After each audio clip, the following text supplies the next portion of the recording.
Question 19. Okay, there was someone that told me some time back, I think that should be May or April.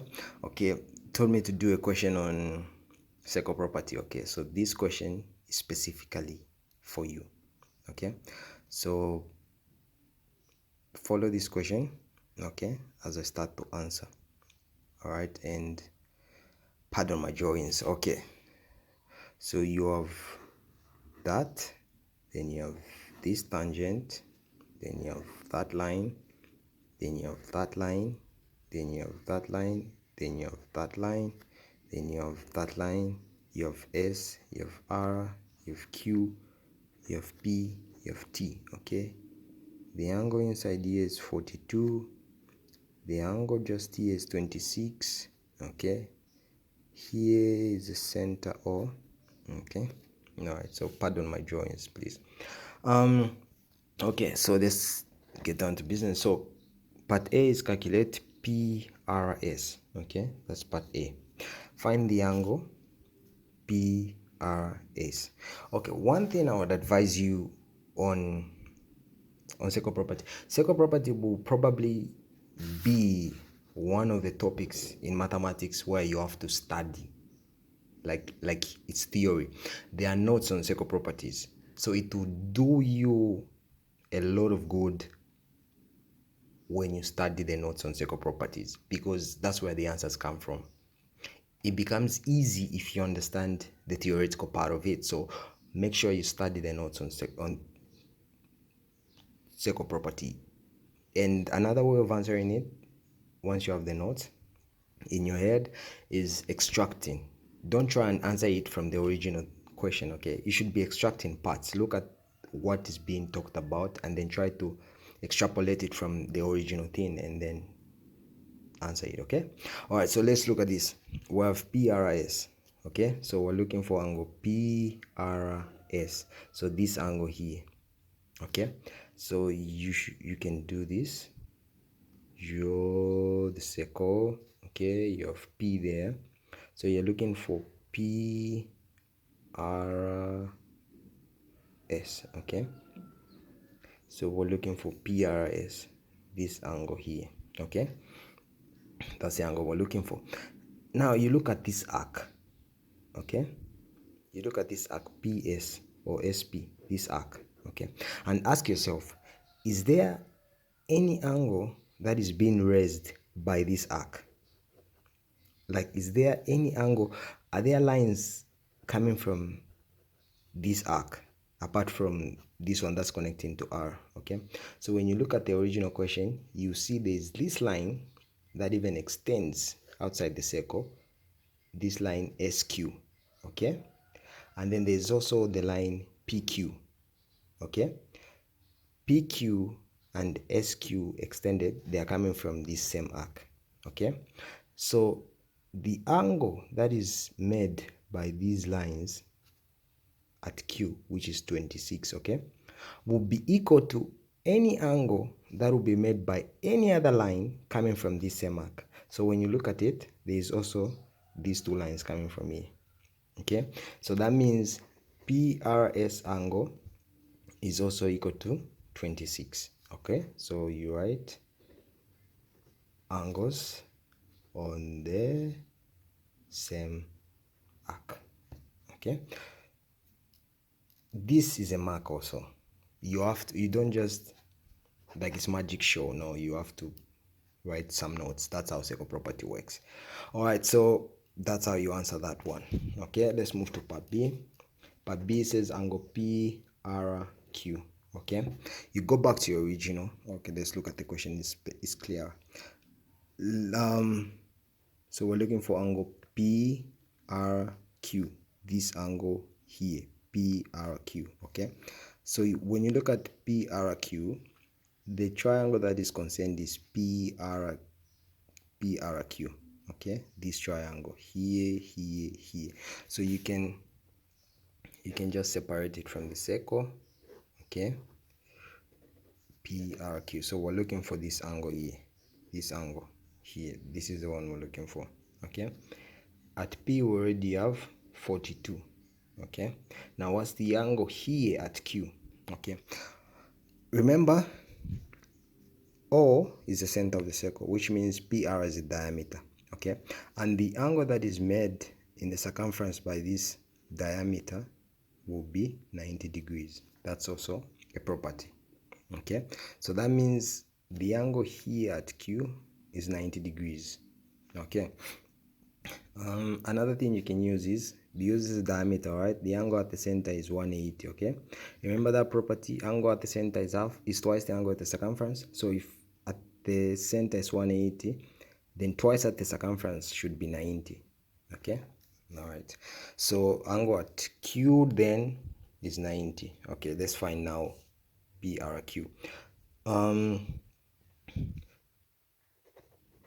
PRQ, okay, we know that if you add this one plus this one plus this one should give us 180. Okay, so 180 minus 42 plus 90 should give us PRQ. Okay, so 42 plus 90, that is 13, so 132. So PRQ is 180 minus 132, which is 48. Okay, all right, easy. Part C. Part C says PTQ. Okay, angle. So we're looking for angle P, T, and Q. Okay, here there's a tangent. So just know there should be a property that is going to be helpful to us. Okay, so when you look at this tangent TP, okay, it meets the circle at P. Okay, so there's a circle here at P. Then there's this chord PR. You can see it, right? This chord PR. So there's PR. And then the angle, this is a property, so you should write it.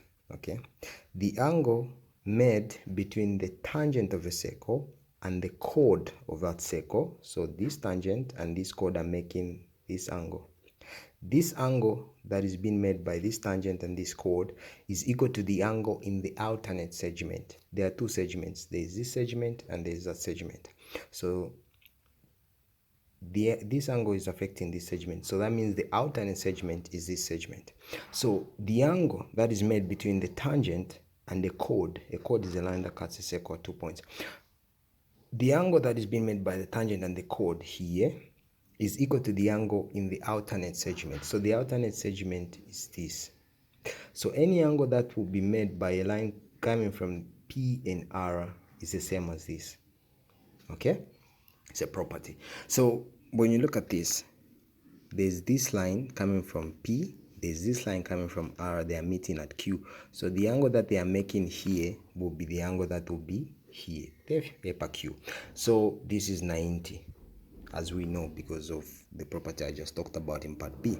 So this angle here is 90. So that means the angle made by the tangent and the chord here is 90. Okay, all right, so we are together there. Okay, so we're here. Okay, remember we're looking for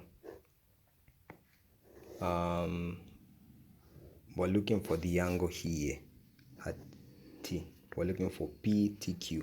Okay, we're looking for this angle here. Remember we've just learned that okay, there's also that and that. So we've learned that this angle here between this tangent and this chord here is 90. Okay, so now even this inside part we know it's 42 from the question. Okay, and then this angle here is also 26, we know from the question. So we have this triangle now, PTQ. The angle here, which is all of this, is 90 plus 42, which is 132. Okay, and then this angle at Q here is 26. Okay, so we're looking for this angle here. So this angle plus 132 plus 26, angles in a triangle add up to 180. Okay, So x plus 132 plus 26, this is 158, right? Should give us 180. So x, so to make x a subject, you subtract by 158. What you do the other side of equal sign, you do the other side. So these will go, you remain with x. So you have 180 minus 158, which is 22. Right? Okay, so that's your answer. That is angle PTQ.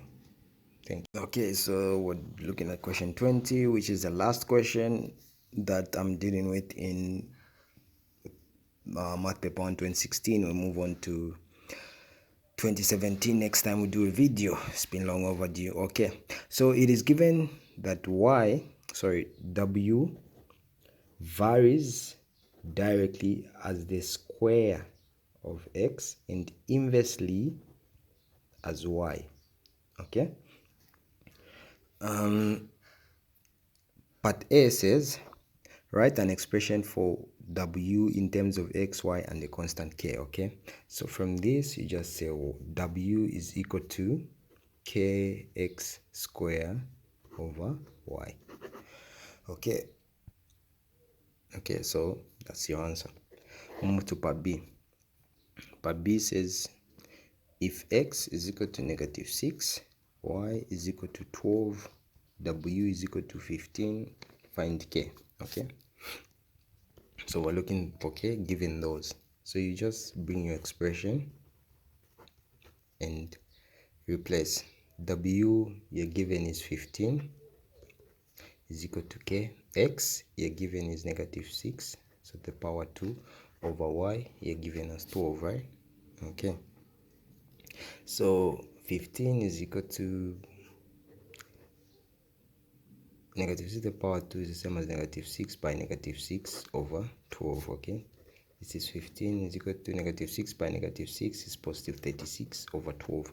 So we're trying to find k, so we're making k the subject of the formula. Okay, so here I think we can even reduce this, okay, because 12 can go into 36 3 times, right? So 12 into 12 is 1, 12 into 36 is 3 times, sorry, it's 3, right? So you have 3k over 1, so 15 is equal to 3k. So to get rid of this, you just multiply by a fraction of 1 over 3, and even the other side 1 over 3. So 3 goes with 3, so you remain with k by 1. This side you have 1 over 3 times 15. Okay, so 3 goes into 3 once, 3 goes into 15 5 times, so you have this side 1 by 5, the other side k by 1. So 1 by 5 is 5, k by 1 is k, so k is equal to 5. Okay, all right, so k is equal to 5. So we'll move to part C, where it says find y when x is equal to 8 and w is equal to 20. Okay, so we're trying to find y if x is equal to 8, w equal to 20. So w is 20, so 20 is equal to kx, we're told is 8 square over y. So k, we also have k is 5, so 8 square means 8 by 8, right? Over y. So this is 20 is equal to 5 by 6. 8 times 8 is 64, and over y. Okay, so 20 is equal to 64 by 5. This is 20, this is 30, that is 320 over y. Okay, so we have to make y the subject, so it goes there. 20 by y is 20y, 1 by 320 is 320, then over 20 over 20, this goes, you remain with y, so that goes, you remain with 32 over 2, which is 2 into 3 is 1, remainder 1, which is 16. Okay, so that is your